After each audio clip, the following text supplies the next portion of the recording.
Hello, David Moore with IRA Advantage, IRAadvantage.com, and we're going to talk just quickly today about IRA investments and maybe joint ownership of IRA investments. So I guess the first thing I would say is when you're looking at self-directed accounts, it's not like a traditional IRA where you've got a Wall Street investment that's going to be there that will accommodate any level of investment.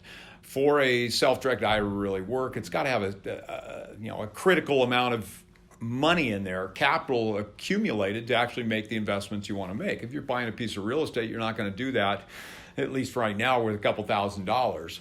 I shouldn't say it's impossible. I mean, you look at the old Allen books, nothing down, that stuff. It is possible.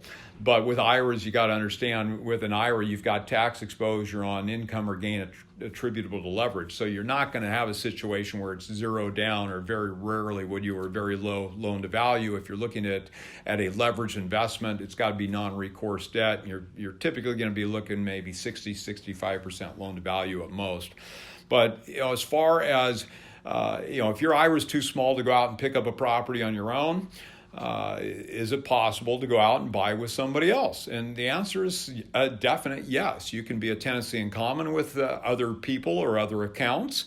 It's very common for us to take multiple retirement accounts and aggregate them into a single checkbook IRA LLC. I mean, we might have a traditional IRA, we might have a Roth IRA, we might have husbands and wives with their respective IRAs in there. All those things, even if you have a traditional and a Roth, those two accounts are disqualified parties to one another.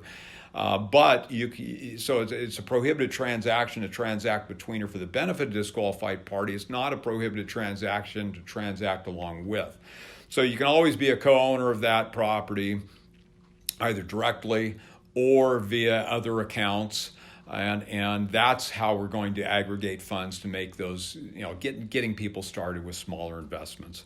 And that's done, once again, all the time. If we're doing a business startup, actually rollover business startups, you come to us, you say, hey, I've lost my job, or I've got this opportunity to go buy this new investment, this business, and I want to go work there. That's a rollover business startup. The acronym's are ROBS.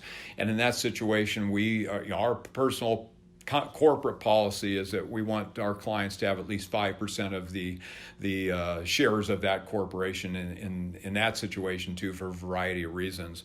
But once again, we're talking about common ownership between two disqualified parties in these different things, and that's going to be just fine. A lot of times at the end of the day too, we have people that want to take an asset out. They at the end of the day, their retirement account, IRA, 401ks own this asset. They've loved it for many years. It's done well for them, and they don't want to sell it. And their first question is, well, can I buy the property from my IRA? The answer is no, you cannot do that.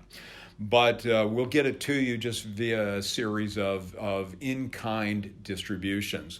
So what I mean by that is, instead of taking a cash distribution, and by the way, this is a great way of overcoming objections too, because a lot of times people will object to or say you shouldn't buy real estate with an IRA because real estate's not liquid, and you get to 72 and you got to take an RMD and there's no cash there, and what do you do? Now you're stuck, you're going to pay a penalty.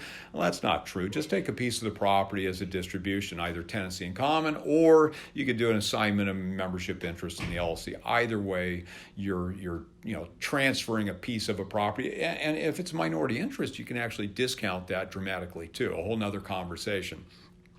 But the bottom line is, topic was, hey, if I don't have enough to buy it alone, can I go out and buy with other people? And the answer is a definite yes. And we're going to do that all the time with distributions and pieces of those things. And if you want to ask me about joint ownership of something, whether it's better to be tenancy in common or better to have it as common members of an LLC, I'm going to give you the big old gray answer. It depends. If we've got a situation, I'm going to tell you I like tenancy in common better, because that is going to allow me at the end of the day to sell my personal interest doing an exchange out of it, keeping my money mine, while the qualified money is going to roll forward. So I like that tenancy in common structure from the 1031 perspective. But if we're looking at transferring assets, The easiest way to do that is to have joint or common ownership in the limited liability company and just do an assignments and membership interest. So there's reasons to use both structures, and it's really truly a case-by-case situation. If you've got questions on this topic, don't hesitate to reach out. I'm happy to discuss them with you. And thank you very much for joining us today. David Moore, IRA Advantage, IRAadvantage.com. Thank you, and best of health to everyone out there. Take care. Bye-bye.